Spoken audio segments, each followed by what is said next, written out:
like, you know, there is a such thing as a Sacramento sound.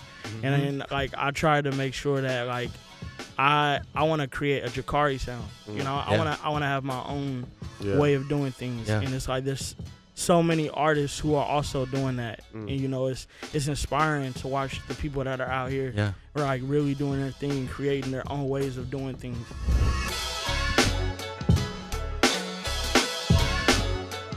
What's going on, guys? It's Anton. This is Sav 10. Jakhari Smith. And this is the Inside Look. Jakhari, what's happening?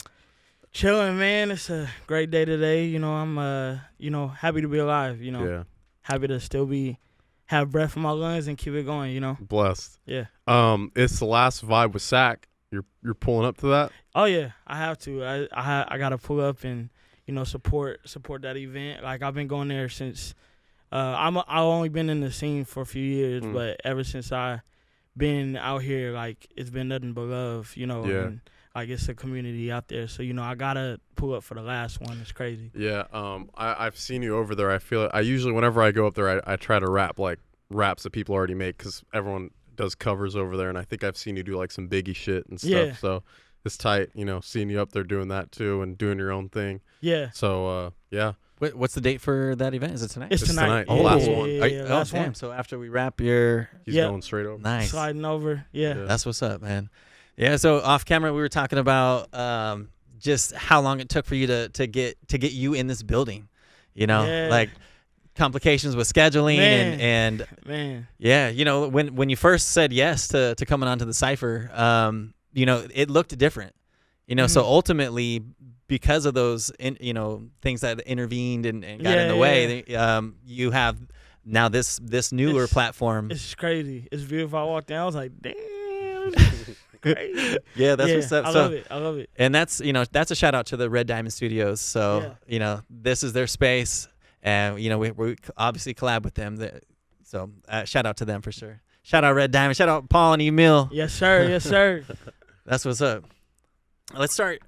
Jakhari, so how long have you been doing music in the sense to where not just rapping, but it seems like you have a music background, but please let us know. Honestly, man, I really don't have too much of a background with everything. I really picked everything up in 2021, like from nothing. Like, my grandfather, he passed away in 2020, and then I started like journaling, like just writing my thoughts out.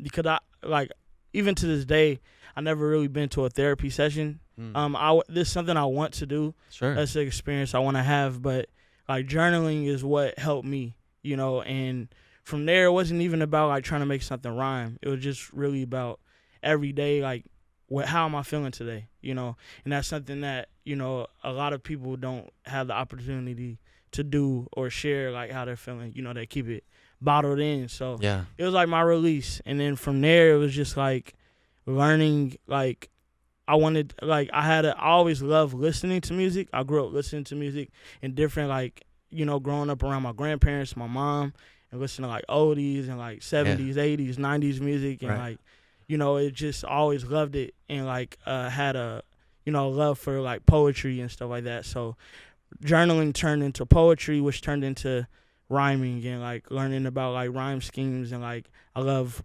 listening to rap. So like, you know, just trying to emulate that. You know.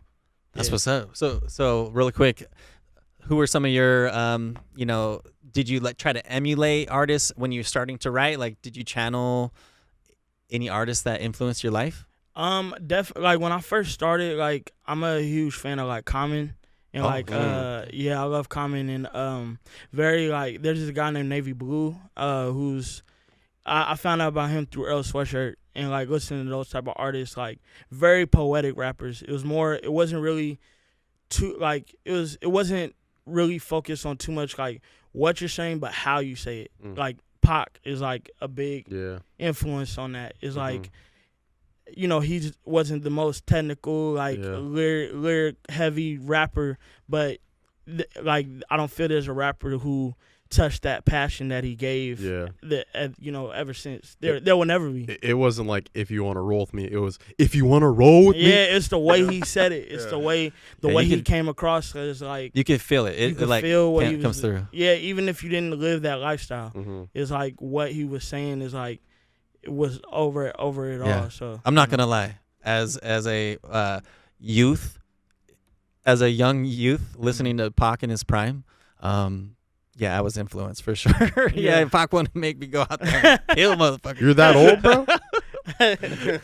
Especially when Machiavelli hit. Oh, Against All Odds and I wrote a paper on blasphemy. It's crazy. Yeah. It's crazy. That was a different Pac right there. You know, Pac got different. Like a lot of people think he's one thing, but I mean, I'm a Gemini just like him. I know firsthand, you know, it can switch like in an instant. So like Pac was a poet, Pac was an actor, Pac was a rapper, Pac was all this all in one. You know, and to like think that he did everything that we know about him, his whole legacy, he did in 5 years from 91 to 96. Yeah, like that's like it's crazy. It's crazy. Yeah. It's crazy when you really think about it. So it's like just that, you know, it's just crazy. It was crazy to listen to that and be influenced by that, you know. Yeah, so. I feel like it's like with artists too, you know, where like especially like when Jay-Z called out Nos, he was like in Blueprint 2. He was like, is he black girl lost or is he Uchi Wally? Like like what is he? And I feel like you can be that. You know, there's times where you're serious and there's times where like, you know, you're out here like party. You know, you want to spit some ignorant shit or something. You know, like some shit like Flip would say. But you know, the type of music Flip actually makes is pretty like deep. You know, and I listen to your stuff, especially with Vibe with Sac, and your stuff is like usually pretty fucking deep. Thank you. Yeah, I don't think I've ever like heard you spit something that is like party. Personally, me, I'm sure you might have one or two, but yeah, like I think that's one of the main reasons why like with my music I try to like be like try different things. Like I don't want to be stuck. I don't never want to be stuck in any box. Like, you know, there is a such thing as a Sacramento sound, and then like I try to make sure that like I want to create a Jakhari sound. You know, I want to have my own way of doing things, and it's like there's so many artists who are also doing that, and you know, it's inspiring to watch the people that are out here, like really doing their thing, creating their own ways of doing things, you know. And it's like with me, it's like I like not only to rap, but I like to sing. I like to create like different melodies and stuff like that. I grew up like even more than rap, I like listening to R&B a lot. So like that influences me heavy too. Yeah. So you started to lean into some of the local scene and some of the influences. Can you name some of those artists now? Yeah, definitely. Like there's so many to name, but like Dre T is one of them. E.G. the Beast. You know, you got Josh P going crazy. Philharmonic, Beatnik Scum. It's French 75, Coco Simone. It's like the list goes on, and it's like I'll be sitting here all day like naming people. So, I heard, you know, I saw you commented too. DZ Grove shouted up Jakhari Camp, bro. So what is Jakhari Camp? who's in Jakhari Camp? Jakhari Camp is a community, man. It's like, you know, with the Lab Rats doing the Sunday session, shout out to Lab Rats as well. Those are my boys, my boy Connor. It's like it's a family. It's more than like just like a group or like a work type of relationship, like a business relationship. Like I really feel like these people that are around and I work with and like collaborate with are like our family. You know, it's more than friends. So it's like it's really like just the community of like artists who are like getting their thoughts out and like sharing their messages and, you know, having a message, having a meaning to what they got to say rather than just saying something over a mic, you know. Yeah. I love it. I think this brings us into my favorite question. It's my favorite question too. Top 5 rappers, no order. Man, so like whenever I get asked this, like I always gotta say firsthand, like there's 2 lists. Like there's like ones that I think are the top 5 like best, but like my top 5 personal favorite, definitely Pac. J. Cole is one of them. Lil Wayne is definitely one of those. And it changes often, but currently it's Kanye, and I gotta put Future in there, surprisingly. I listen to a lot of Future. Yeah. You know, and yeah, that's like kind of like what's my inspiration. Yeah. Absolutely. Yeah. I love your list. Yeah. I do. Thank you. Yeah. You know, once upon a time I had E40 in that list. Oh yeah. And 40 is a legend. It's crazy. You know, I mess with Uncle Earl like real Bruh. tough. So I think my top 5 list changes just depending on changes. after hearing someone else's list. Like, It oh, changes. shit, I should have said that. It changes. It's just depending on the season, depending on the mood. Yeah. And really, like, when I'm creating something, like, just like what I'm listening to on a regular basis, it's like, it constantly changes. So, you know. Right. Yeah. That makes sense for sure. Yeah. Yeah. MacArthur Mays is heavy in my rotation right now. And I was just showing Jadakaz MacArthur Mays records earlier, but then we started talking, so I just turned it down. But yeah. You got any shows you want to plug? Any future album drops? Yeah. So September 12th, I'll be at the Starlit Room right above Harlow's. It's gonna be a dope show. I'm celebrating the EP release, which comes out on the 13th, that following day. It's called Feel, and it's 3 tracks, but each track I basically wanted it to be a different emotion, a different like style. So like I have one that's kind of like a blast kind of feel to it.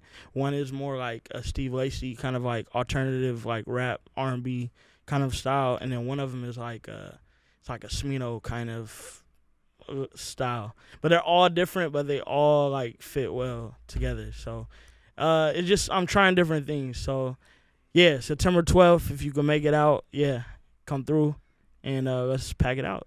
Yeah, man. Yeah, you got anything else you want to plug? Just tap in with me, man. I'm always, trying to stay consistent, trying to post more.